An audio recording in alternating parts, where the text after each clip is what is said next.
Hello learners, आज की video में हम पढ़ेंगे meaning of financing decision, factor affecting financing decision. तो चलिए स्टार्ट करते हैं आज की वीडियो। सबसे पहला टॉपिक है हमारा meaning of financing decision. Financing decision क्या होता है? तो financing decision deals with determination of source of finance, amount to be raise from each source and cost of each source of finance. Financing decision क्या होता है? वो decision होता है जो डील करता है कि हमें कौन सा सोर्स ऑफ फाइनेंस यूज़ करना है अपने मनी को रेस करने के लिए, कितना अमाउंट ऑफ मनी हमें रेस करना है उस सोर्स से, और क्या कॉस्ट होने वाली है हर सोर्स की जिससे हम फाइनेंस रेस करेंगे। The main source of finance are shareholders और owner fund and borrowed funds. Main source क्या होते हैं फाइनेंस के? पहले तो शेयर होल्डर फंड्स हो सकता है, सेकंड बोरोड फंड या debt. Financing decision is concern with deciding how much to raise from owners fund and how much from borrowed fund.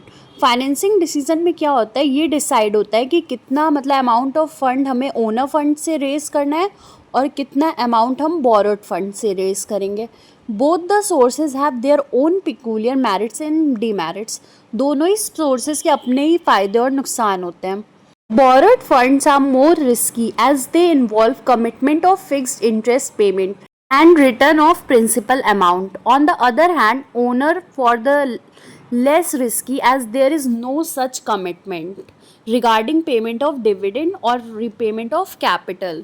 Borrowed fund क्या होते हैं? वो ज़्यादा रिस्की होते हैं as compare to owners fund, क्योंकि borrowed fund में क्या होता है? कमिटमेंट इन्वॉल्व होती है कि हमें मतलब फिक्स रेट ऑफ इंटरेस्ट तो पे करना ही करना है और साथ में प्रिंसिपल अमाउंट भी करना है।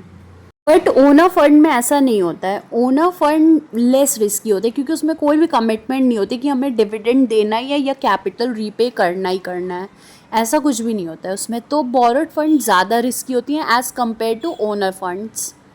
Next topic is factor affecting financing decision.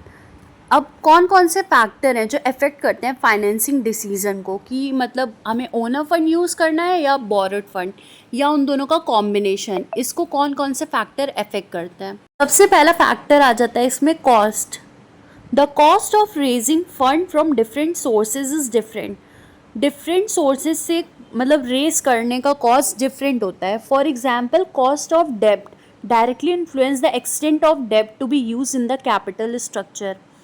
मतलब जितना भी कॉस्ट होगा एक डेट को करने का, वो डायरेक्टली इन्फ्लुएंस करेगा कि हम कितना अमाउंट ऑफ डेब्ट यूज़ करें अपने कैपिटल स्ट्रक्चर में। अगर उस पर इंटरेस्ट रेट कम होगा तो हम ज़्यादा डेब्ट प्रेफर करेंगे एज़ कम्पेयर टू इक्विटी।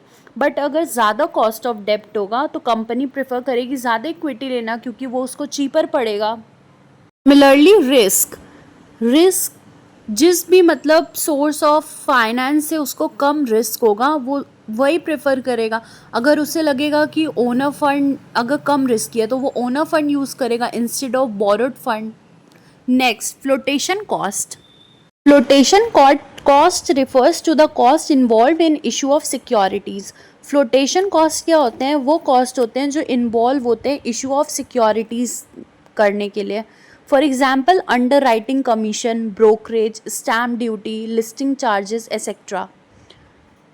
तो फ्लोटेशन कॉस्ट जो होता है बहुत सारे सोर्सेज का पहले हमें एस्टिमेट करना होता है, और जिस भी सिक्योरिटी का फ्लोटेशन कॉस्ट कम होता है वही source of finance firm use करता है to raise its capital. Similarly cash flow position भी अफेक्ट करता है फाइनेंसिंग डिसीजन को कि किससे हमें सोर्स ऑफ फाइनेंस यूज़ करना है। एक कंपनी जिसकी कैश फ्लो पोजीशन बहुत अच्छी होगी वो डेब्ट यूज़ कर सकता है क्योंकि वो इंटरेस्ट पे और repayment of principal amount easily कर सकता है। बट अगर कैश की शॉर्टेज है तो इक्विटी प्रेफर्ड करना पड़ेगा उसे, क्योंकि उसके पास रीपेमेंट के लिए प्रिंसिपल अमाउंट बचेगा ही नहीं और इंटरेस्ट पेमेंट के लिए भी। Next, level of a fixed operating cost.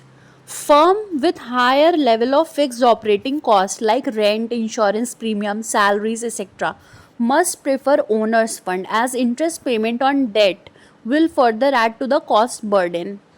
ऐसे फर्म्स जिसकी बहुत ज़्यादा फिक्स्ड ऑपरेटिंग कॉस्ट है जैसे कि रेंट, इंश्योरेंस प्रीमियम, ये सब बहुत ज़्यादा है, तो उसको ओनर फंड यूज़ करना चाहिए क्योंकि इंटरेस्ट पेमेंट भी फिर उसे इंटरेस्ट पेमेंट भी देना पड़ेगा, तो उसके ऊपर कॉस्ट बर्डन हो जाएगा।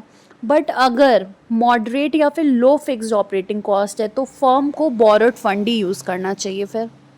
Next, control consideration. अगर कोई भी फर्म अगर चाहता है कि उसके फर्म का कंट्रोल उसके हाथ में हो, तो उसे मतलब इक्विटी नहीं चूज़ करनी चाहिए, क्योंकि उसे अपनी ओनरशिप भी शेयर करनी पड़ेगी। उसे डेट यूज़ करना चाहिए, क्योंकि उससे क्या होगा, उसके पास एक कंट्रोल होगा अपने बिजनेस पे। उसको अपनी ओनरशिप शेयर नहीं करनी पड़ेगी किसी के भी साथ। नेक्स्ट फैक्टर है हमारा state of capital market. State of capital market भी बहुत इम्पॉर्टेंट फैक्टर है जो फाइनेंसिंग डिसीजन को अफेक्ट करता है या चॉइस करने में सोर्स ऑफ फाइनेंस को हेल्प करता है। जैसे अगर बूम पीरियड है, अगर जब स्टॉक मार्केट राइज कर रहा है, तो किसी भी कंपनी के लिए या फिर किसी भी चीज़ के लिए बहुत इजी हो जाता है फंड रेस करना शेयर्स के थ्रू। बट अगर डिप्रेशन का टाइम चल रहा है, जब स्टॉक मार्केट डिक्रीज़ हो रहा है, तो डेट हमें यूज़ करना पड़ेगा, क्योंकि पीपल ज़्यादा से ज़्यादा सेफ्टी देखेंगे ना कि इनकम देखेंगे उस टाइम पे, क्योंकि ऑलरेडी डिप्रेशन चल रहा होगा। सिमिलरली रिटर्न ऑन इन्वेस्टमेंट भी एक बहुत ही इम्पॉर्टेंट फैक्टर है फाइनेंसिंग डिसीजन लेने के लिए।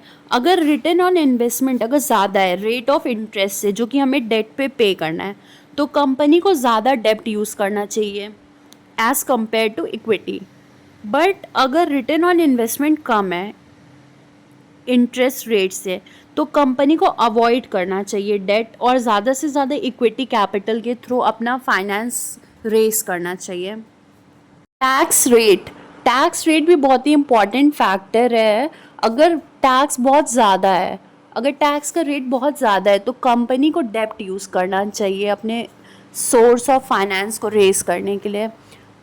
बट अगर कम है टैक्स रेट, तो इक्विटी यूज़ करना चाहिए, क्योंकि इंटरेस्ट पेड ऑन डेट को एक एक्सपेंस की तरह ट्रीट किया जाता है और वो रिड्यूस हो जाती है टैक्सेबल इनकम से कैलकुलेट करने के बिफोर। तो कंपनी को जब हायर टैक्स रेट हो तो हमेशा डेब्ट यूज़ करना चाहिए अपने मतलब फाइनेंस को रेस करने के लिए। Next, flexibility. अगर कोई भी फर्म बहुत ज़्यादा डेब्ट यूज़ करेगा अपने कैपिटल स्ट्रक्चर में, तो उससे क्या होगा, फर्म का पोटेंशियल रिस्ट्रिक्ट हो जाएगा कि वो और डेब्ट को यूज़ कर पाए। तो फ्लेक्सिबिलिटी मेंटेन करने के लिए फर्म को हमेशा मतलब सम बोरोइंग पावर अपने पास मेंटेन करनी चाहिए, ताकि वो आगे चल के अगर उसे कभी काम पड़े तो वो डेब्ट अपना रेस कर पाए। Next, regulatory framework.